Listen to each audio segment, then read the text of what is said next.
Internacional presenta la palabra de Dios revelada proféticamente con fundamento apostólico a través de la doctora Emma de Sosa. Vamos a seguir hablando un poco del éxito de la iglesia del primer siglo o de la primera iglesia, como usted lo quiera llamar. Ya hemos tocado bastantes temas al respecto, pero todavía hay mucho más que hablar. Una pregunta que siempre nos hacemos es, ¿cuáles fueron las causas de la expansión masiva que hubo en el cristianismo en sus comienzos? Y podemos dar un montón de respuestas y de hecho la Biblia nos habla de qué era lo que hacían los apóstoles del primer siglo y obviamente lo vamos a leer y lo vamos a mencionar. Pero algo que vino muy claro a mi corazón y a mi espíritu es que una de las razones principales, que quizá no lo dice así explícitamente en la Biblia, es que todos los creyentes de esa primera iglesia tenían en su espíritu un pensamiento, una visión de expansión. Todos ellos tenían una visión apostólica en su interior. Usted no necesita ser apóstol para ser apostólico, pero porque hay un manto de apóstol que le cubre, entonces usted tiene que ser apostólico. Y esta gente, todos los creyentes, los fieles, los nuevos adeptos, aunque no fueran apóstoles, ellos nacían ya bajo un manto apostólico y tenían una mentalidad y una visión apostólica. ¿Qué es tener una visión apostólica? Tiene que ver con extensión, tiene que ver con ensanchamiento, tiene que ver con ir hacia afuera, tiene que ver con alcanzar las naciones, tiene que ver con no contentarme con lo que pasa aquí en la iglesia local, sino que entiendo que tengo que llevar esa visión y ese fuego hacia afuera. Cuando el Espíritu Santo llamó al pastor Elías a levantar los altares de adoración, no sé, 5 años, 7, ¿cuántos serían? ¿Hace cuántos? ¿Hace 9? Sí, más o menos. Él recibió lo de los altares de adoración y obviamente comenzaron aquí, pero luego se expandieron hacia todos los departamentos, a los 18 departamentos y después a los 298 municipios y después se expandieron a las diferentes aldeas y comunidades. Esa es una visión apostólica y donde quiera que yo voy ahora a ministrar, a predicar, a compartir, lo primero que me preguntan es, ¿y el pastor Elías sigue haciendo los altares en los diferentes lugares? Es lo primero que me preguntan. Y no es que lo conocían como el hijo de la hermana en Mamelia, sino que lo conocían como el hombre de la visión de los altares de adoración para Honduras. Esa es una visión apostólica. Pero todo lo que Dios nos da en esta casa debe de llevar una dimensión apostólica, porque esa es la idea por lo cual el Señor nos lo da y que nosotros lo concibamos. Porque si lo tenemos solamente encerrado aquí adentro, deja de ser una visión apostólica. Y Dios nos llamó como un ministerio profético y apostólico. Yo le decía esta mañana a mi esposo, a veces vienen personas que Dios nos trae para que sean apoyo en el ministerio, aunque vengan como personas que están trabajando y tengan un salario. Pero vienen más que todo, todos los que entran aquí, todos los que pasan por aquí, aún para trabajar, no vienen por ser un empleado, por ser un obrero, vienen para ser capacitados y ser impartidos. Y sabemos que como tenemos una visión apostólica, no se van a quedar aquí para toda la vida. Una de las cosas que a nuestro amado hermano Roger le cuesta es que cada vez que él comienza a capacitar a alguien para el sonido o para las cámaras, le dicen, démelo porque lo ocupamos para la alabanza, o démelo porque tiene que irse a servidores. Y él me dijo un día, yo ya no vuelvo a formar a nadie más porque todos me los quitan. Y le dije, no, ahora tenés que formar a muchos más aunque te los quiten, porque lo que vos les estás impartiendo les va a servir en algún momento en otro lado. Entonces estaba viendo que las personas que han pasado por aquí, aún para trabajar, sea como maestros en Sunshine, sea en la parte administrativa de Muna, y a veces llegan a ser personas tan capacitadas, tan eficientes, que captaron tan bien la misión, que saben hacer las cosas con los ojos cerrados, que uno dice, ay, yo la quiero tener para toda la vida, o lo quiero tener para toda la vida, ay, que nunca se vaya. Y en el momento que la persona nos dice, fíjese que me voy, ay, le entra a uno un frío de la cabeza a los pies. ¿Cómo? Y a veces uno le pregunta, el otro año, no, dentro de 3 días, dentro de 5 días. Y parece que uno se queda congelado, como dicen mis nietos, te quedas congelado, frisado. Así me he quedado yo varias veces, porque no ha sido una vez, han sido muchos. Y uno dice mentalmente, ¿cómo lo voy a suplir? ¿Cómo lo voy a sustituir? Y parece que fuera imposible. Y de pronto Dios te sorprende y te trae a otra persona. Y aunque aparentemente hay que empezar de cero, después te das cuenta que Dios tenía propósito con esa persona también. Y no te enamores mucho de esa persona, porque aunque sea excelente y eficiente, probablemente mañana se va a ir. O sea, yo puedo estar feliz con el equipo de trabajo que tengo, sabiendo que mañana se puede ir. Entonces, que no nos podemos enamorar de nada. Y esto es igual a nivel de congregación también. Aun cuando la gente se va a otra congregación, no pensemos en términos de que se fue, me abandonó, se dividió. Pensemos en términos de que apostólicamente se multiplicó la visión, se llevó la semilla. A veces cuesta.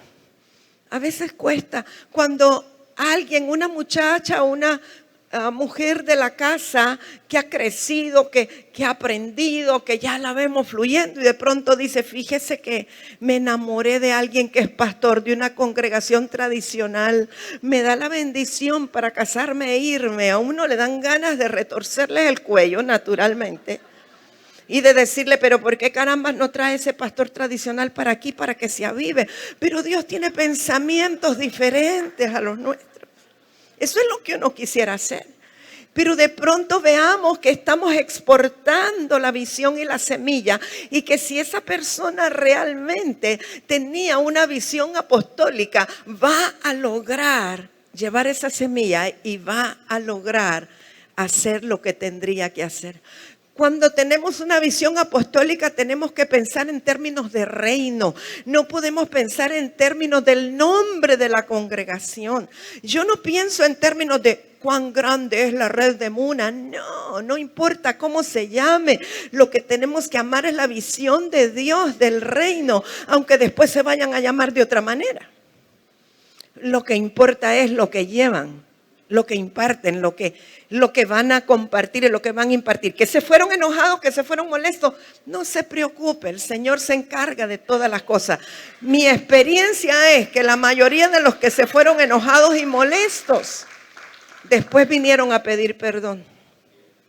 Así que, tranquilos, pero repito, una de las razones de los éxitos de la iglesia del primer siglo es que todo creyente tenía una visión apostólica.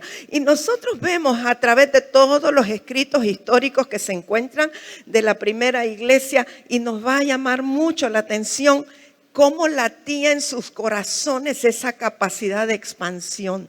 Cómo anhelaba. Por eso es importante sacar a la gente a misiones, para que empiecen a ver otras cosas, otras necesidades, otros terrenos, otros territorios, y que comiencen a identificarse y que Dios les hable, y que entonces aquello que Dios les dio, no piensen en encerrarlo en algo pequeño, sino que piensen en expandirlo, en difundirlo. Ayer tuve una experiencia que no sé si reírme o cómo, pero una de las hijas de casa que trabajó años de años en Sunshine, de pronto decidió que quería ir a trabajar a otro lugar. Y está bien, se le bendijo y ni modo, nos dolió que se fuera, pero Dios sabe lo que va a hacer. Y entonces ella estaba aquí ayer en el lanzamiento del libro y estaba acompañada de un compañero de trabajo que entiendo que es el director espiritual del nuevo lugar donde ella trabaja. Y me hicieron una entrevista, pero al rato recibo una llamada. Quisiéramos que usted nos bendiga y que venga a impartir a todos los docentes de esta institución para que sean bendecidos con el libro del perfecto amor. Y queremos que de paso nos venda 45 libros. Y entonces cualquiera humanamente hubiera dicho, ¿qué le pasa a esta? Que voy a ir a otro lugar después de que ella se fue de aquí, que fue... No, está llevando la semilla a otro lugar. Está abriendo camino, está abriendo puertas. Cuesta entenderlo, no es fácil. El corazón natural, lo primero que dirían, pero no, ahí está, la expansión apostólica. Es otra ciudad, es otra escuela, las puertas están abiertas. Más bien tuve que decirle, lo querían ya, la otra semana le dije, tengo muchas ocupaciones, pero en cuanto regrese de México, tal fecha, ya está establecida la fecha, para impartir a todos los maestros de esa institución. Y para llevar una visión acerca del perfecto amor y llevar los libros también. Entonces a veces no sabemos cómo Dios trabaja, cómo Dios opera. Necesitamos un corazón muy sano y muy abierto para poder entender lo que es una mentalidad apostólica. Es un trabajo de reino, no trabajo para un hombre, no trabajo para Muna, no trabajo para Sunshine, no trabajo para IPB, trabajo para el reino de Dios y soy embajadora del reino donde quiera que vaya. Eso es una mentalidad apostólica. No es muy fácil desarrollarla, no es muy fácil. Pero bueno, quiero que vaya conmigo a Hechos capítulo 2. Vamos a leer desde el verso 36, y ya lo hemos leído varias veces, pero vamos a recordarlo ahora para establecer de nuevo el mismo fundamento, no otro fundamento, el mismo. Así que Hechos 2, 36 dice, sepa pues ciertísimamente toda la casa de Israel que a este Jesús a quien vosotros crucificasteis, Dios le ha hecho Señor y Cristo. Al oír esto se compungieron de corazón y dijeron a Pedro y a los otros apóstoles, varones hermanos, ¿qué haremos? Pedro les dijo, arrepentíos y bautícese cada uno de vosotros en el nombre de Jesucristo para perdón de los pecados y recibiréis el don del Espíritu Santo, porque para vosotros es la promesa y para vuestros hijos y para todos los que están lejos, para cuantos el Señor nuestro Dios llamare. Y con otras muchas palabras testificaba y les exhortaba diciendo, sed salvos de esta generación perversa. Verso 41, muy importante. Así es que los que recibieron su palabra, diga conmigo, recibieron su palabra. Cuando nosotros recibimos la palabra, podemos esperar algo de Dios. No basta recibir al mensajero, hay que recibir la palabra que tiene el mensajero. Entonces, cuando recibieron su palabra, fueron bautizados en aguas, ¿verdad? Y se añadieron aquel día como 3,000 personas. O sea que tiene que haber habido muchas más que estaban oyendo, pero los que recibieron su palabra, eso van a entender que no todos la recibieron, dice los que recibieron su palabra, que fueron 3,000 más o menos, se bautizaron, ¿verdad? Y se añadieron a cada día, o se añadieron ese día, aquel día, como 3,000 personas, a los salvos o a los apóstoles, a los discípulos. Y verso 42, que es lo que vamos hoy a centrarnos, y perseveraban en la doctrina de los apóstoles. Creo que 2 domingos anteriores hemos estado hablando de la doctrina de los apóstoles. No sé si usted se acuerda que hablamos del arrepentimiento de obras muertas. ¿Sí? ¿Se acuerda? De la fe. Bueno, ¿se acuerda? ¿Qué más entonces, Pastor Remo? ¿Usted qué se acuerda? A ver. Los bautismos, imposición de manos, y resurrección de muertos y el juicio eterno. Esos temas se los vamos a dejar al pastor Elías porque son los que a él le gustan. En esos no me meto yo. Entonces perseveraban en la doctrina de los apóstoles, en la comunión unos con otros, en el partimiento del pan y en las oraciones. Fíjese bien, por favor, en qué cosas perseveraban. En la doctrina de los apóstoles, que ya le hemos estado viendo parte por parte, y dejamos una pausa hasta que el pastor Elías nos venga a enseñar los 2 temas que faltan. Vamos a hablar un momentito de la comunión de unos con otros. Cuando hablamos de comunión, Hay varios aspectos que incluye la comunión. La comunión es una función del espíritu humano. Y hablando espiritualmente, yo no puedo tener comunión con alguien que no tenga comunión con el Espíritu Santo si yo estoy en comunión con el Espíritu Santo. Es decir, si yo tengo comunión con el Espíritu Santo, todo aquel que tenga comunión con el Espíritu Santo va a tener comunión conmigo y viceversa. Por eso es que cuando usted va a otro país, aunque nunca haya ido a ese país, no importa si es Australia, no importa si es Turquía, si es Israel, si es Japón, todo aquel que esté en comunión con el Espíritu Santo, al igual que usted, va a entrar en comunión con usted y van a hablar el mismo idioma y se van a entender aunque no hablen el mismo idioma. Sea Finlandia, pero aunque sea por señas, pero va a haber una comunión porque es a nivel del Espíritu. Pero aquí, entre las prácticas de la iglesia del primer siglo, cuando se habla de comunión unos con otros, no solamente incluye la comunión espiritual, pero también se proyecta a algo más. Porque también comunión tiene que ver con tener una ideología común o tener cosas, artículos, propiedades en común o tener valores en común. Me explico. Por ejemplo, un sindicato X, el sindicato de los trabajadores o de los maestros, el que sea. Las personas que conforman ese sindicato y que están activas en ese sindicato tienen una misma ideología, tienen valores en común, ¿sí? Si no lo tuvieran o si no estuvieran en acuerdo, no irían todos juntos a las manifestaciones, no escribirían las cosas que escriben. Es porque tienen principios en común, tienen ideología en común. Y una de las cosas que habla la Escritura acerca de la iglesia del primer siglo es que tenían en común todas las cosas, ¿verdad? Y usted póngase a pensar en siglo XXI, en el año 2023, vamos a elegir a uno aquí. A ver, elija el que quiere ser ejemplo ahorita. Estoy viendo al hermano Luis Alvarado. Ah, ya está el hermano Humberto. No, para vos es fácil, quédate. Quiero otro. Quiero un capitalista. Un capitalista, por favor. Hermano Luis, ¿acepta ser mi voluntario? Ok.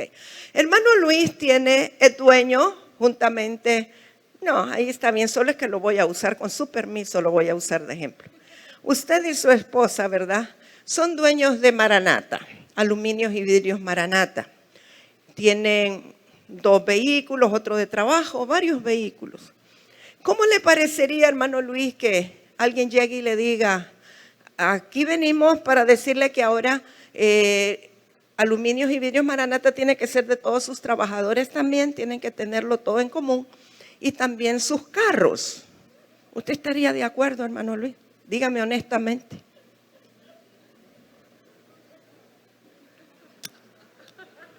Creo que agarraría la escopeta de cacería, ¿verdad? Ok, ¿por qué? ¿Qué es lo que pasa? Yo agarré al hermano Luis como un ejemplo, puedo tomar al hermano Josh Butler, y alguno va a querer parecer muy espiritual y decir, sí, pero no es verdad. O sea, seamos nosotros honestos, ¿por qué hoy día el sistema que nos envuelve nos ha hecho sentir que yo poseo esto, esto es mío, esto es mío, esto es mío? ¿Sí? Y nos cuesta a veces hasta darle jalón en el carro a alguien. No digamos tener en común las cosas. Recuerdo que en la inundación previa al Mitch, creo que fue en 1997, porque en el Mitch ya no estábamos en esa casa.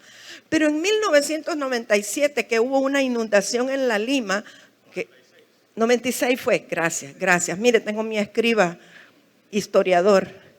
1996, tuvimos una inundación que nosotros sí fuimos muy afectados en la casa donde vivíamos. Y obviamente nuestros vecinos también. Y frente a nuestra casa, ¿quiénes creen que vivían? Una familia de testigos de Jehová. Interesantemente, la niña, la hija de ellos, era la mejor amiga de Rebeca.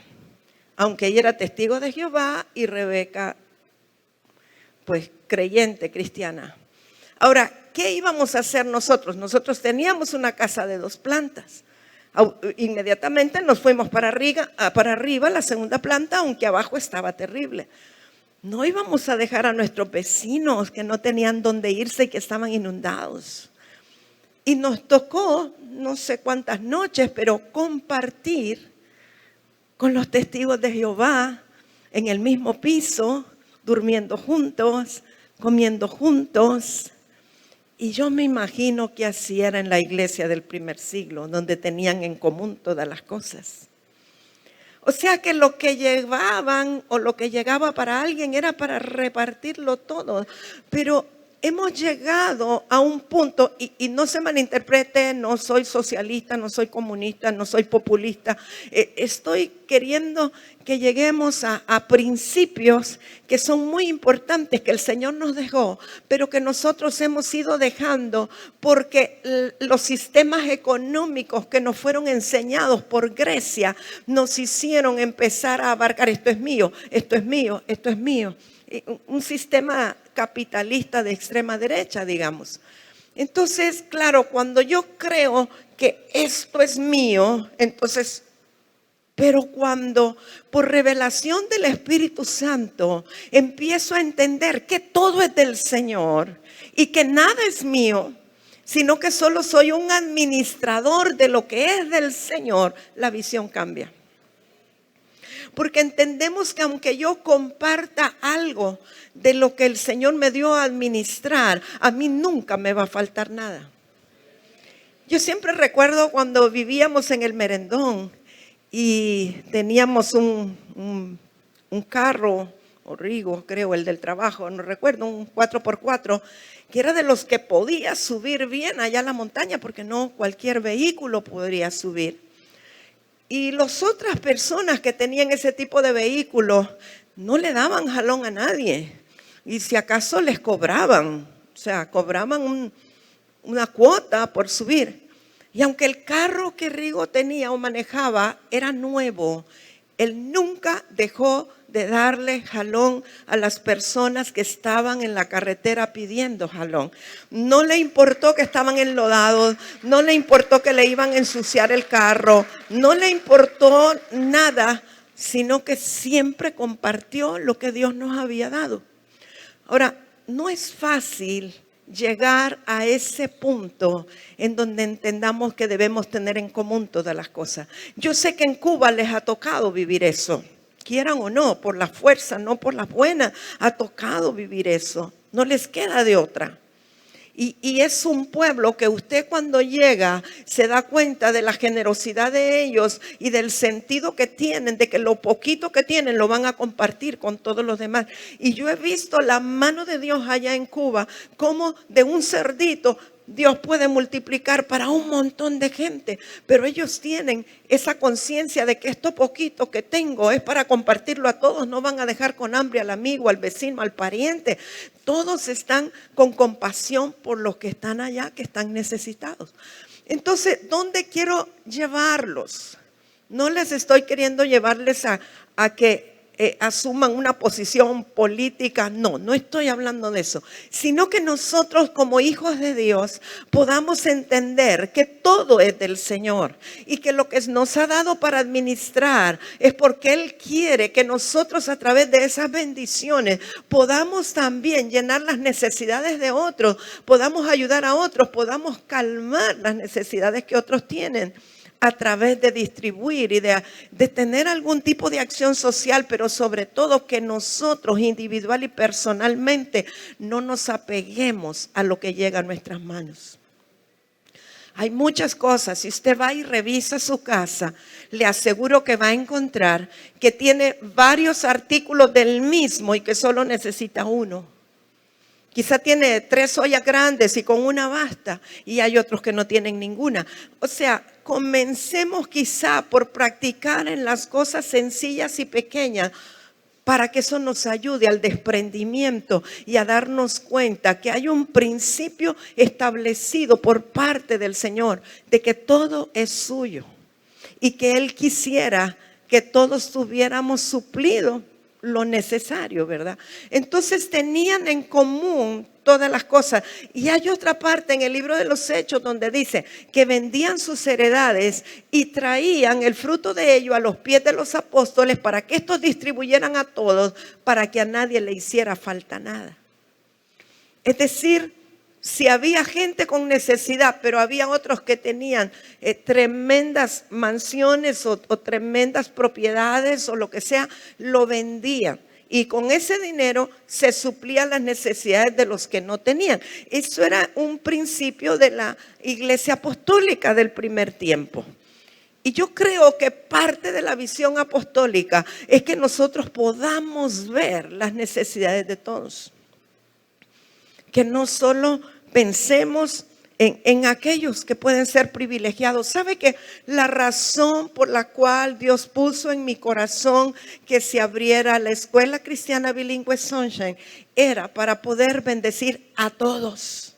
Para que los que no tenían la capacidad de pagar una escuela cristiana bilingüe tuvieran acceso a ella. Que se pudieran abrir becas para aquellos que no tenían la capacidad de pagarlo. Esa fue la visión. Y cuando nos vemos en aprietos para poder salir económicamente con la escuela, le digo, Señor, pero tú me dijiste que lo hiciera porque tú querías bendecir a los hijos de los trabajadores. A Dios no le importa que sea el hijo del yardero o que sea el hijo del conserje o del que hace mandados, que todos tuvieran la misma oportunidad. Y eso sigue vivo en mi corazón. Y sé que es un principio del Señor. Y por eso yo creo que Dios va a honrar el que sigamos todavía sosteniéndolo. Y el que hagamos cualquier tipo de sacrificio para poder ponerlo a flote. Uno diría, la manera de que salgamos de deudas es cancelar las becas. Y yo dije, no, definitivamente no. Esa no es la forma. Porque iría en contra del principio del Señor. Entonces solo pedimos sus oraciones para que podamos sobrevivir, ¿verdad? Pero eso fue lo que el Señor nos dijo. Entonces vamos ahora al partimiento del pan. Bueno, creo que queda claro lo de tener en común todas las cosas. Le agrego algo antes de ir al partimiento del pan. Si nosotros como iglesia del reino viviéramos estos principios de la iglesia apostólica, el comunismo no prosperaría en nuestros países. ¿Sabe por qué la gente busca el comunismo como una alternativa, como una opción? Porque hay demasiado capitalismo en el país. Y al irse, hay desigualdad, sí. Al irse al extremo, el pueblo reacciona buscando una manera de salir de aquí. Y entonces salen de las llamas y se meten al brasero, porque esa no es la alternativa, no es otro movimiento político contrario. La opción es volver a los principios espirituales de la iglesia del primer siglo. Que la iglesia comience a vivir como Dios quiere que vivamos, para que entonces la gente tenga una opción, no política, sino espiritual. Hechos 2, 46, 47. Y perseverando unánimes cada día en el templo. Mire, antes de que sigamos, perseverando, ¿qué quiere decir? Se mantenían, perseveraban, eran constantes, no se daban de baja, no tiraban la toalla, no decían hoy me levanté tarde, no decían hoy no me sonó el despertador. No había excusas, es que perseveraban, se mantenían. ¿Y cómo dice que perseveraban? Unánimes, un mismo ánimo. Un mismo sentir, un mismo pensar, una misma cosa que los movía cada día. No es que era en los miércoles, amados. Era cada día en el templo. Cada día en el templo. Y partiendo el pan en las casas. Subraya ahí, partiendo el pan en las casas. Miren, la pastora Mirlen se ha tomado muy en serio Hechos 2:46. Ella tiene a la gente de Jepsibá todos los días en el templo orando. ¿Verdad, pastora? Mire.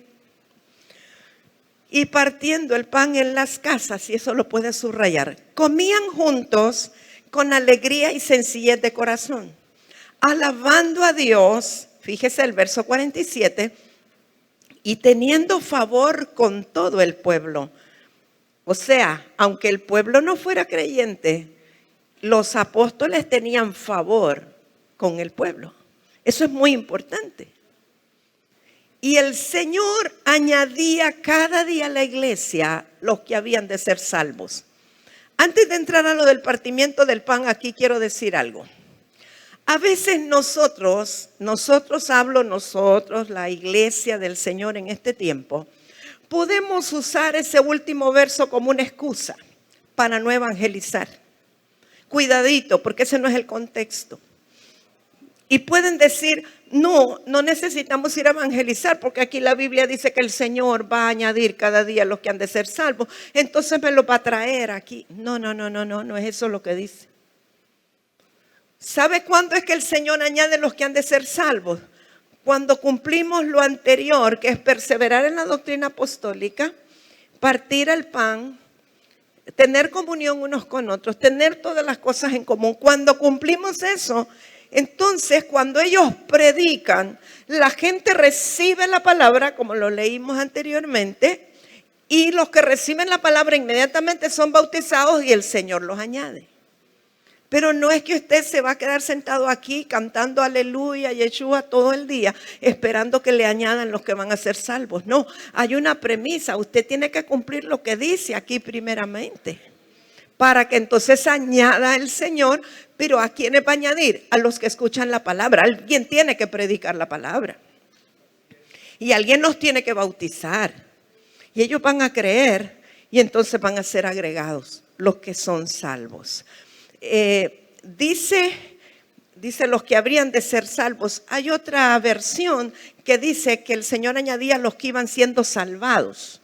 Es decir, que los que se iban salvando, el Señor los añadía al grupo, que ya ahora ya eran más de 3,000, no sé cuántos eran para este momento. Pero bueno, vamos a lo de el partimiento del pan, aunque, perdón, en el verso 47 dice alabando a Dios. O sea, que no solo era que se reunían para comer pan, estaban unánimes, estaban en el templo, estaban todos los días, pero dice que alabando a Dios. O sea, la alabanza siempre fue un elemento importante en la iglesia del primer siglo. La alabanza, y no como nosotros aquí. Mire, esto que tenemos aquí, esto es una copia, el escenario, el púlpito, esto es una copia de la iglesia católica, o es una copia de otro tiempo. En la iglesia primitiva no era así, era del antiguo pacto. En la iglesia primitiva todos estaban al mismo nivel, no había nadie más levantado que otro, no había un ministerio de alabanza que dirigía a la gente, sino que todos aquí en comunión, y venía el apóstol Pablo, quien presidía la reunión, y decía, ¿quién de ustedes trae salmo? Y entonces venía una viejita y toda desentonada y empezaba a cantar un salmo y los demás le seguían. No le hacían pruebas de audición, no recibían clases de canto. Yo no sé si eran desafinadas o eran inarmónicas o yo no sé cómo lo va a llamar, pero ahí no les hacían esas pruebas. El apóstol Pablo decía, ¿quién trae himno? Y se paraba a alguien ahí que apenas y cantaba el himno, pero con el corazón que agradaba a Dios. O sea, comprendamos el contexto de lo que es alabar a Dios y lo que es un cuerpo en comunión que alaba al Señor. Aquí nosotros ponemos la responsabilidad sobre los que están ahí al frente y los del frente se sienten presionados. Ay, el domingo nos toca allá en Muna y no tenemos, se nos han ido del ministerio de alabanza. Pastor Elías, ayúdeme, mire, ya no tengo bajista, no tengo baterista, ¿verdad, Pastor Giovanni? No, solo tengo uno en las voces. Y recientemente agregamos allá al hermano Jesús, ayúdeme. Porque tenemos el concepto de cuál es el formato. Pero no es así a la manera de Dios en la iglesia del primer siglo. Era que todos traían algo para alabar al Señor. Todos tenían una forma. ¿Sabe cuando comenzó la iglesia Piedras Vivas? Por cierto, estamos de celebración todavía. Estamos en el marco del 27 aniversario de la iglesia Piedras Vivas. No solo de la Lima, es que todo. La iglesia Piedras Vivas comenzó allí. Después hubo ramificaciones, pero todos celebramos. Y en ese tiempo había venido una hermana que muchos conocen, hermana Angelina, ¿verdad? ¿Cuántos conocieron a la hermana Angelina? Una mujer que ama a Dios con todo su corazón, una mujer apasionada por el Señor. Y a ella le podía faltar la cartera, pero no el pandero. El pandero iba delante de ella y aunque todo lo demás le faltara. Y hermana Angelina empezaba con aquel pandero. Yo me imagino, los que son músicos, ¿verdad? Se tapaban los oídos.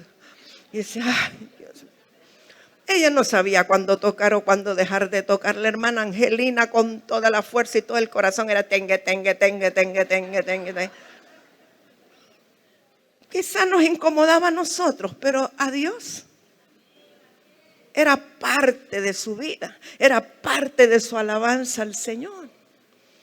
Ella estaba siempre y aunque le dolieran las piernas, como estuviera, ella se ponía en pie y tocaba con aquel pandero y nadie con más pasión que ella.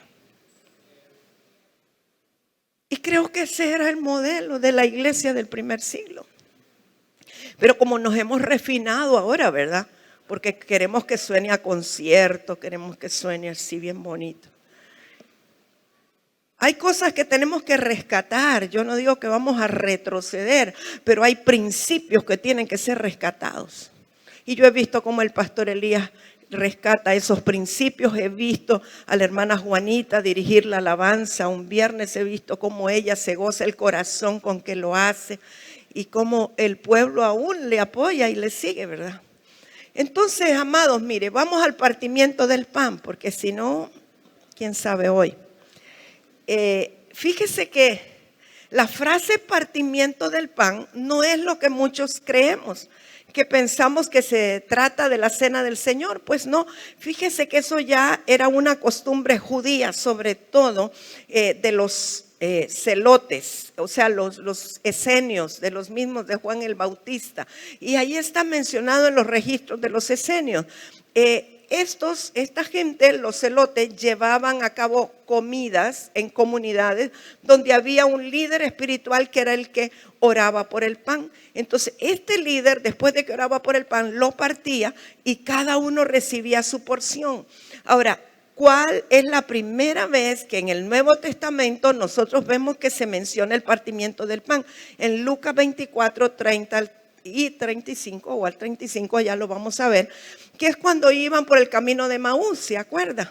Que Jesús iba con ellos, con aquellos del camino de Maús, iban platicando, ni se habían dado cuenta que era Jesús el que iba con ellos, aunque dicen que les ardía el corazón, pero luego entraron a una casa donde estaban ahí comiendo los discípulos y Jesús era como el invitado que partió el pan y les empezó a dar pan a los demás que estaban ahí. Entonces, cuando lo vieron cómo partía el pan, reconocieron que era Jesús. Ahora, vamos a leer lo que dice.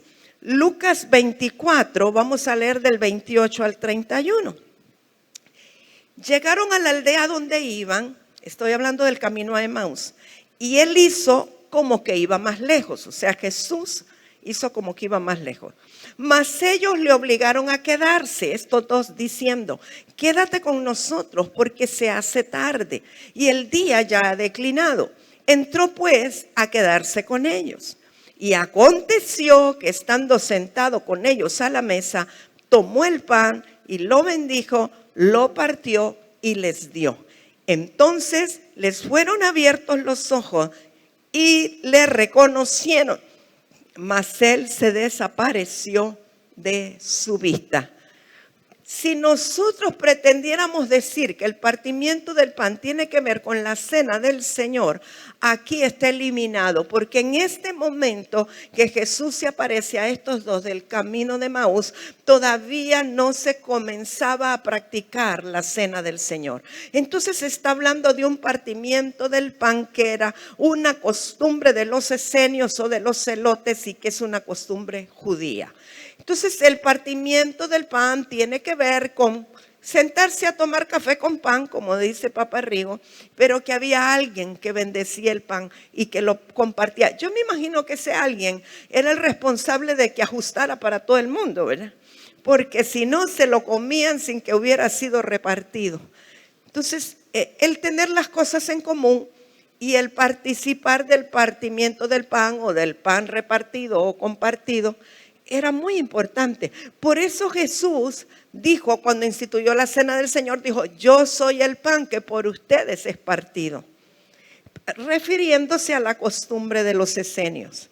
Entonces, ahora vamos con el tema de las oraciones, porque dice que perseveraban en las oraciones. Muchas veces el tema de la oración ha sufrido tanta crítica, tantos cambios. Mire, si usted va a las congregaciones pentecostales, todos gritan cuando oran. Y no estoy criticándolo, solo le estoy diciendo cómo es. Y uno entra y oye aquella gran gritazón y usted no sabe quién ora, por qué ora, ni por quién ora. Ahora yo le pregunto, ¿el Señor recibe esa oración? ¿No saben qué contestar, pastor? Le pregunto otra vez, ¿recibe el Señor esa oración? ¿Será que el Señor se confunde porque están 40 gritando al mismo tiempo? ¿A quién es que le molesta? Ok. Pero si usted va a la sala evangélica, ¿cómo oran ahí? Pastor Giovanni, solo uno, los demás callados, y la una que tiene que orar se tiene que tapar con velo. No. Oh, solo él, la mujer no ora. Oh, santísimo. Bueno, nunca me tocó, pero él sí tiene experiencia. Ok, tremendo. Ahora, igual, el Señor escucha la oración de ese uno. Y la oración que están haciendo los que están callados, también. ¿Son normas de hombres, doctrinas de hombres? Sí. Y claro que sí. Pero Dios mira el corazón, antes que nada. Y entonces cuando uno de nosotros, supuestamente profético, llega a un tipo de asambleas como eso, lo primero que quiere hacer es cambiarle su forma de orar, ¿sí o no? No se hagan los ingenuos y los inocentes, claro. Les quiere enseñar, mire, así no se ora, les voy a decir, tiene que orar uno y los demás apoyan, los demás dicen amén y tú, ¿sí o no? Queremos cambiarles todas las costumbres, a saber qué costumbres terribles tenemos nosotros que no nos hemos dado cuenta. Que cuando ellos vienen nos quisieran cambiar. En todo esto lo que importa es el corazón. Y lo que importa es lo que está escrito y lo que Dios dijo. ¿Qué dice el Señor? Que hay que perseverar en oraciones. Ahora, yo entiendo que en la iglesia del primer siglo las oraciones eran colectivas, eran corporativas. Eso no excluye la oración personal que cada uno de nosotros debe de tener como prioridad. Si yo no oro personalmente en mi vida, en casa, no tengo nada que ir a orar en la colectividad.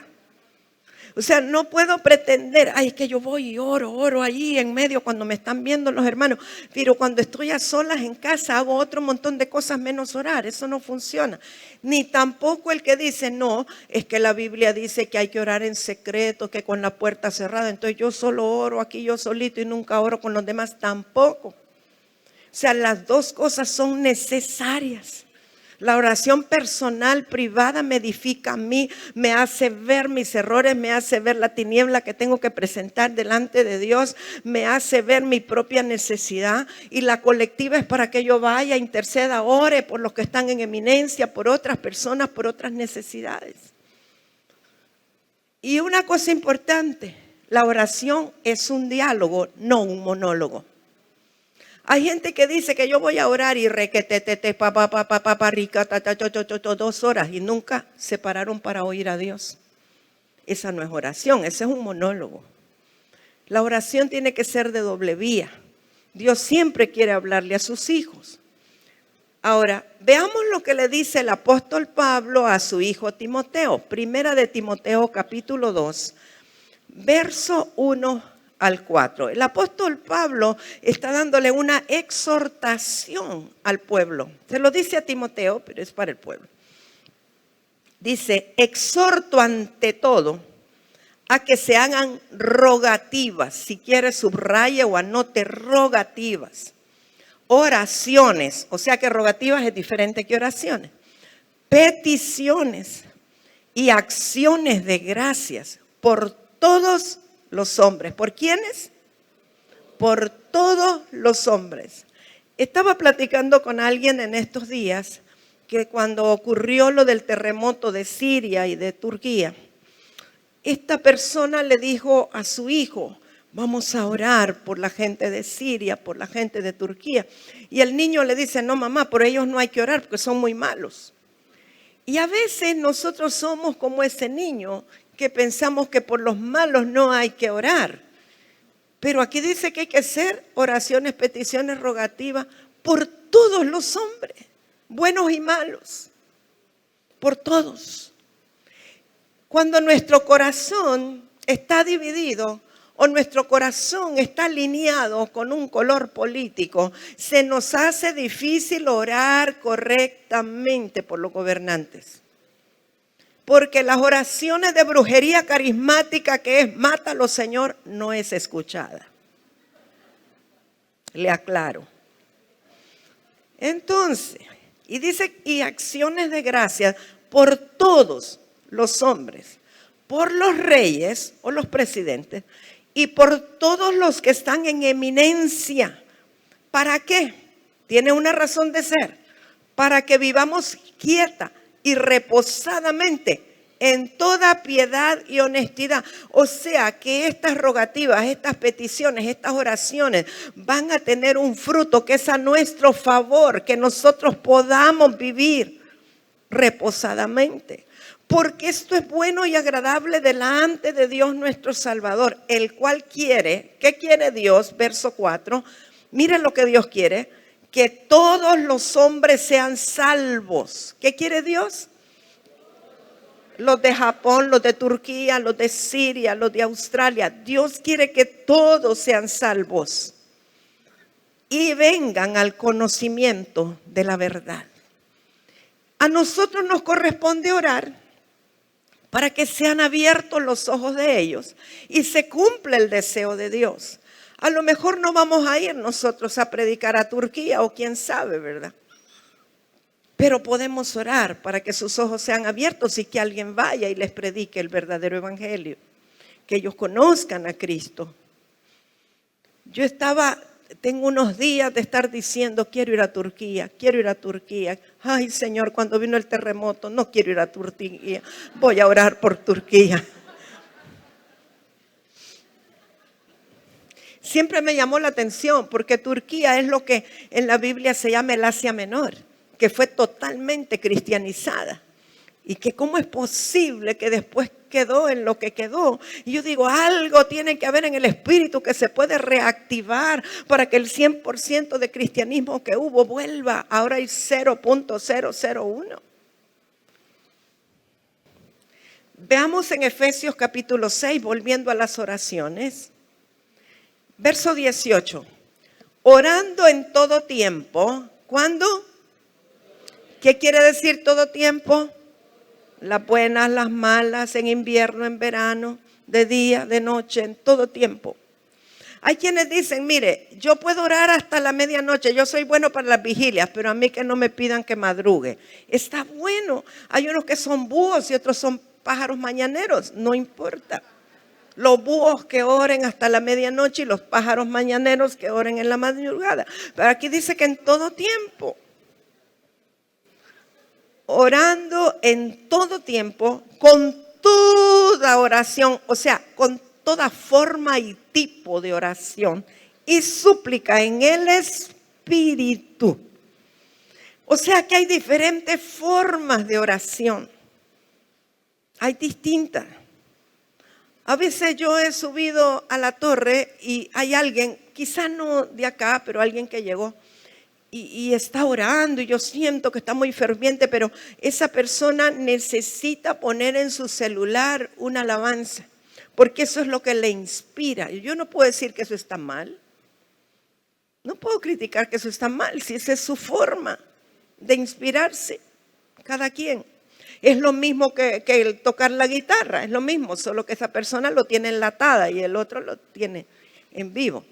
Pero es igual, con toda oración y súplica en el Espíritu, no en la carne, en el Espíritu. Y velando en ello con toda perseverancia, otra vez la palabra perseverancia, y súplica por todos los santos. Aquí el apóstol Pablo le dice a los efesios que la oración sea por todos los santos. Y dice, y por mí, dice el apóstol Pablo. Algunos creen que los apóstoles no necesitan oración. Algunos piensan que los apóstoles son los que tienen que estar orando por el pueblo y que ellos no necesitan oración. Pero el apóstol Pablo lo dejó muy claro. Y por mí, a fin de que al abrir mi boca me sea dada palabra para dar a conocer con denuedo el misterio del evangelio, por el cual soy embajador en cadenas, que con denuedo hable de él como debo hablar. Aún los apóstoles en determinado momento pueden tener sus lunas no tan llenas y abrir la boca y hablar tonteras. Entonces nos corresponde orar por los apóstoles para que cuando abran su boca hablen palabra de edificación y que puedan dar a conocer el evangelio con denuedo. Mire, cuando la gente ya está chochando, deja de hablar el verdadero evangelio y empieza a hablar tonteras. Cuando eso me ocurra a mí, por favor me lo deja saber. No quiero que después digan, no va a pasar, gracias. Pero les ha pasado a algunos que creí que nunca les iba a pasar, Pastor Rem. Entonces no estamos exentos. Cuando les agarra la abuelitis, la chochera, solo de los nietos hablan. Bueno, entonces el apóstol Pablo le pide al pueblo que también oren por él, para que la palabra que salga de su boca sea el evangelio con denuedo. No importa la edad que tenga, pero que lo que hable sea efectivo, sea eficiente, que toque a las personas, que pueda provocar salvación, pueda provocar sanidad. Y nosotros vemos en el libro de los Hechos, hay muchos testimonios de cómo ellos verdaderamente oraban. Tenían una vida de oración. Hechos 4:31 dice, cuando hubieron orado, el lugar en que estaban congregados tembló. Y todos fueron llenos del Espíritu Santo y hablaban con denuedo la palabra de Dios. Hechos 12:12. Y habiendo considerado esto, llegó a casa de María, la madre de Juan, el que tenía por sobrenombre Marcos, donde muchos estaban reunidos orando. O sea, es más que evidente que la iglesia del primer siglo tenía una vida de oración. Y créanme que yo no pienso que ellos oraban por cosas materiales.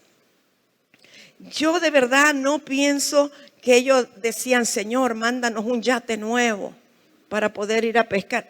No sé, yo creo que las oraciones de ellos eran para que se expandiera el evangelio, para que todos llegaran al conocimiento del Señor.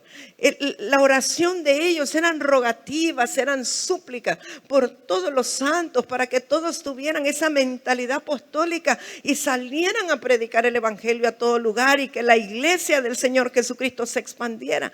En ese tiempo no había nombre de congregaciones, era el nombre de la ciudad. La iglesia de Pérgamo, la iglesia de Éfeso, la iglesia de... Yo creo que hay cosas, valores que nosotros necesitamos retomar. Queremos ver una iglesia poderosa donde la gente crea a la palabra que predicamos, donde la gente que llegue sea sanada, la gente quiera ser bautizada, donde veamos respuesta. Amados míos, necesitamos comenzar por la oración. Yo sé que todo es importante, el perseverar en la doctrina apostólica es muy importante, pero el perseverar en la oración yo creo que es sumamente importante. ¿Sabe qué? Ayer cuando vinieron algunas personas invitadas, hay algunos que me conocieron de antes cuando yo trabajaba en la compañía. Y hubo un hombre que estaba diciéndole, creo que fue al hermano Enrique, wow, ¿y esta mujer y de dónde ha hecho todo esto? En un buen sentido, no mal. Y entonces hermano Enrique lo llevó a la torre de oración y le dice, ¿usted ve lo que está allá arriba? Allí es donde oran, allí nació todo, en oración. Esa es la fábrica de donde todo nace, de oración y clamor. Cuando yo miro hacia atrás, cómo Dios nos permitió restaurar físicamente, obviamente tuvimos el apoyo de manos preciosas que vinieron de otras congregaciones a apoyarnos, pero todo lo que se invirtió, amados, casi todos los días teníamos que ir a comprar materiales, equipo que se había dañado, y no he querido como ni sumar todo, pero fueron millones para restaurar todo. Y no quiero ni verlo, pero ¿de dónde salió? No teníamos reserva, no teníamos ahorros. Créame, yo me quedo perpleja y digo, ¿de dónde salió? De la oración, porque nunca dejamos de orar en ese tiempo y de clamar que el Señor fuera el que trajera su provisión. Yo sé que de la oración se gestan todos los proyectos, de la oración surge que las visiones se cumplan y los sueños se hagan realidad. No es por cuánto tengo, es por cuánto creo, por cuánto se activa cuando estoy allí orando en comunión, en unidad, que estemos unánimes juntos, que tengamos proyectos en común que tengan que ver con la visión apostólica para alcanzar la ciudad y las ciudades. A este punto, amados, con 27 años de la iglesia Piedras Vivas y 38 creo que son del ministerio Un Nuevo Amanecer, ya deberíamos de tener nosotros grupos o congregaciones en todos los barrios de la Lima. Deberíamos de tener representaciones en todo lugar, que en cada lugar haya creyentes, haya grupos de oración, haya gente que haya surgido de la semilla que ustedes han plantado. Y sé que también más allá, ¿verdad? Ya a estas alturas sería mucho más allá. Yo sigo orando y declarando por el progreso.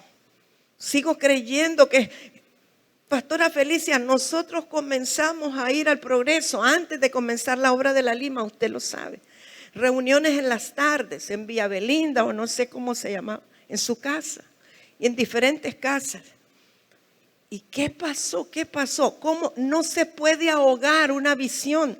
No se puede ahogar una pasión. No se puede ahogar una semilla de vida que Dios nos ha dado para llevar el evangelio a todo el país, a toda la nación. Tiene que germinar. Algo tiene que pasar.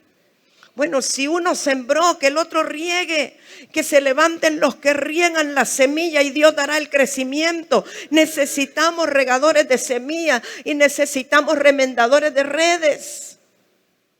Pero necesitamos más oración para que Dios muestre, Dios lleve, Dios toque las personas que están en su día y en su hora. Porque yo creo que hay tiempos, hay momentos, hay días y hay horas para las personas para recibir al Señor. Pero alguien tiene que predicar. Si llegó mi hora, pero aquel no vino a predicarme, se pasó el tiempo. Alguien tiene que predicar. Y no necesariamente usted va a decir, ay, voy a discernir si hoy es la hora de mi vecina o si es la hora. Usted predique el evangelio a tiempo y fuera de tiempo. El Señor sabrá. Hermano Alex, póngase en pie, por favor, hermano Alex. Hay algo que Dios quiere despertar en su corazón. La pasión por los perdidos. Lo que usted experimentó un día cuando estaba privado de libertad. Y su corazón se compungía por ver a aquella gente necesitada. Y les predicó el evangelio y los bautizó y los pastoreó. Y yo declaro ahora que usted entra en un tiempo de avivamiento. Pero también creo que hay un cambio de estructuras en su mente. Se rompen las estructuras que le impiden predicar el evangelio con libertad. En el nombre de Jesús, que aún la ocupación no sea un impedimento para que usted pueda predicar en el nombre de Jesús. Quédese ahí, quédese ahí. Quiero un evangelista de corazón. Hermana Marcia, pastora Marcia, quiero que le imparta.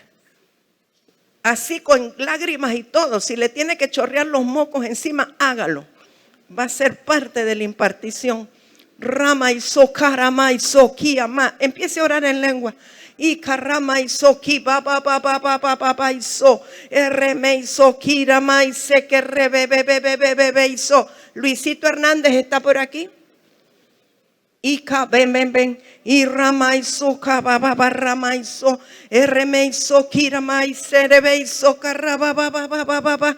Y mamá y se rebeizo y caramaizo barra ba ba ba ba ba ba ba ba baizo y carabaizo raba ba ba ba ba ba ba ba ba. Levanta tus manos, Luisito. Y caramaizo barra ba ba ba baizo. Tú naciste para predicar el evangelio. Tú naciste para ser un evangelista. Tú naciste para llevar las buenas nuevas. Naciste para ser un adorador. Y no es porque lo vas a hacer por el recuerdo de tu padre. Es porque hay una semilla en ti. Y las buenas nuevas están en ti. Te voy a decir algo, Luisito, y lo digo aquí delante de tu pastor. No pienses, es que tengo que estar preparado, porque si estás esperando estar preparado, te vas a poner talludo y nunca lo vas a hacer. Así es que ahora es el tiempo de empezar a predicar el evangelio. No pienses que el Señor todavía te culpa por el pasado. Es tiempo, es tiempo, es tiempo, es tiempo. Y ramaizo, cababarabaizo. La culpa se va de tu vida en el nombre de Jesús. No esperes un evento especial para hacerlo. Comienza a hablarle al que está en la calle. Comienza a hablarle al que encuentras. Te vas a asombrar de lo que Dios va a hacer a través de tu vida. Y declaro la unción de Dios en estas manos para sanar. Manos ungidas para sanar.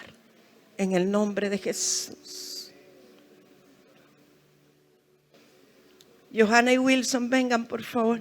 Y caramaizo, ba, ba, ba, ba, ba, ba, baizo.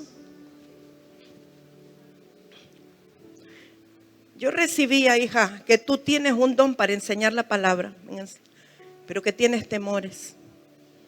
Y se lo decía Pastor Arturo. Tú no eres solamente una farmacéutica, química. No eres solo una empresaria, aunque eres buena. Te gustan las finanzas y eres buena para hacer plata. Y eso está bien. Pero tú tienes un don de enseñar la palabra. Y en el nombre de Jesús yo declaro que viene sobre ti mayor hambre por la palabra de Dios. Mayor hambre de leer. Mayor hambre por Dios mismo y su presencia. En el nombre de Jesús declaro diligencia para organizar tu tiempo. Y vas a empezar a enseñar. Puedes empezar con grupos pequeños. Puedes empezar enseñando a las mujeres. Vas a empezar a enseñar. Pero la palabra tiene que salir de dentro de ti. En el nombre de Jesús. Bendigo tu corazón pastoral.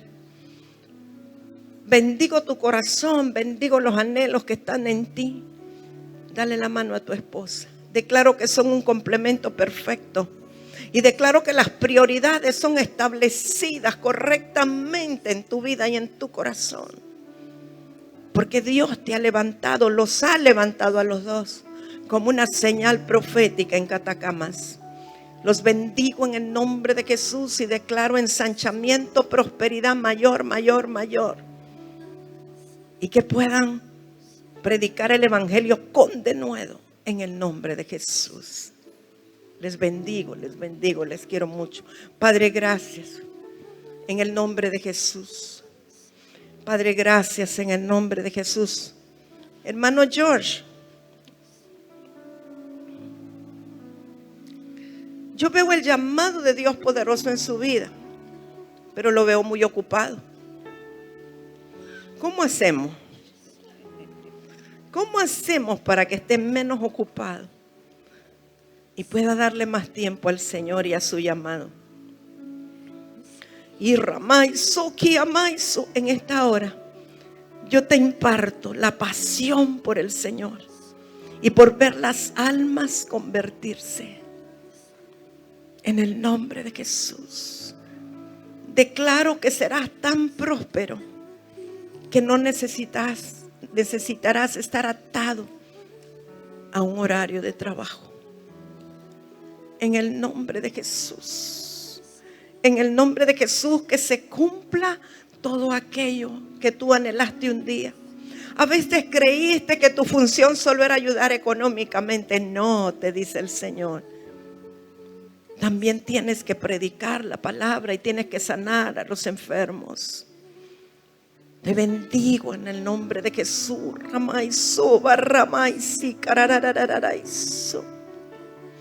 En el nombre de Jesús. Santo, santo. Los bendigo. Hermano Pedro, hermana Giselle, vengan por favor. Gracias, Jesús.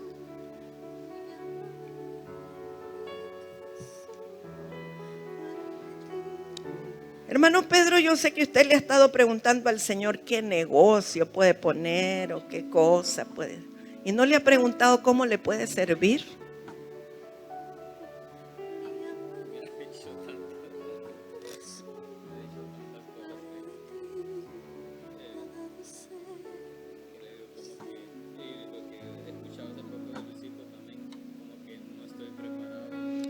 No está preparado. Lo vamos a preparar en un segundo. Oye, lo vamos a preparar ahora mismo, en un segundo. Lo vamos a preparar internamente. Su esposa se ríe porque ella sabe que la cosa no es como usted piensa. En el nombre de que usted tiene el corazón correcto. Y Ramay, usted es un padre responsable con sus hijas, con su casa. Y Ramay, la pasión comienza a fluir dentro de usted. El temor se va, la lengua se empieza a soltar. Y cuando menos acuerde, usted estará hablando del Señor. Usted tiene un corazón pastoral y un corazón de padre. Y Ramay, el fuego de Dios en ti. El fuego de Dios en ti. El fuego de Dios. Rama y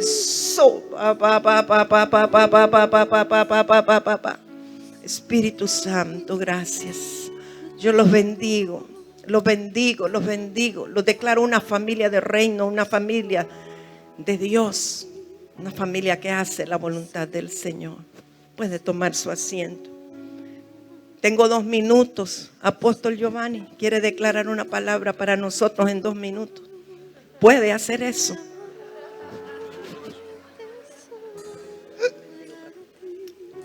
Aleluya. Está duro porque últimamente estoy en la línea de las demandas. Voy a decir una palabra de Dios.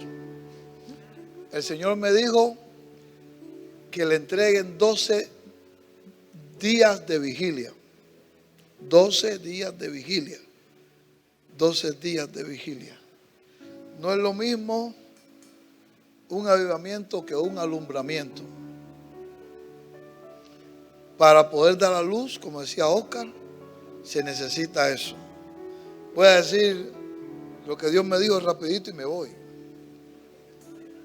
Jerusalén, sobre tus muros he puesto centinela. La visión de la vigilia es porque hay que poner centinelas. No callen ni de día ni de noche. Ustedes, los que invocan al Señor, no le den descanso, ni tampoco lo dejen descansar hasta que establezca a Honduras y lo convierta en la alabanza de la tierra. Mira, hay una pelea en el mundo del espíritu por una nación que tiene que ser pionera. Una nación que es el último bastión en Latinoamérica de Dios para un nuevo proyecto. Y Dios pide 12 noches. Aquí hay varios pastores. Si usted quiere lo toma, si no lo deja. El problema es que a veces oímos a Dios y hacemos lo que nos da la gana. Y Dios va a traer una respuesta a una batalla que hay ahorita mismo en el mundo del espíritu por Honduras. Dele eso a Dios. Padre, te damos gracias en el nombre de Jesús. Bendecimos esta casa.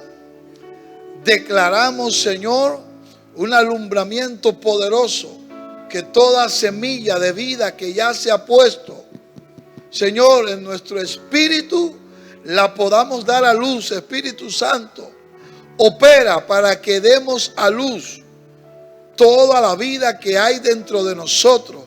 Como el apóstol estaba orando por varias personas Ellos ya tienen la vida dentro, tienen el llamado, el ministerio. Espíritu Santo opera para que de una manera poderosa podamos dar a luz, Señor, lo que ya está en nosotros.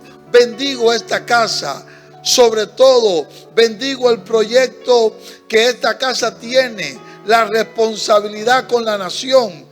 La responsabilidad con la nación. En el nombre de Jesucristo, veo cómo comienzan a venir, cómo comienzan a llamar los ministros que están aquí. Vendrán a sus casas hombres y mujeres de gobierno, hombres y mujeres que tienen peso en la nación, porque Dios los usará no para que ustedes lo vuelvan religioso, sino para que los proyectos espirituales de Dios sean puestos en el corazón de ellos y ellos lo lleven a cabo. Gloria al Señor.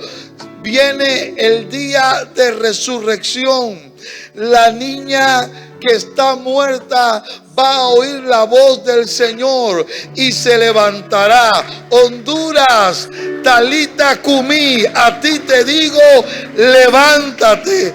Honduras, a ti te digo, levántate. Hay mucha gente llorando en el cuarto de oración.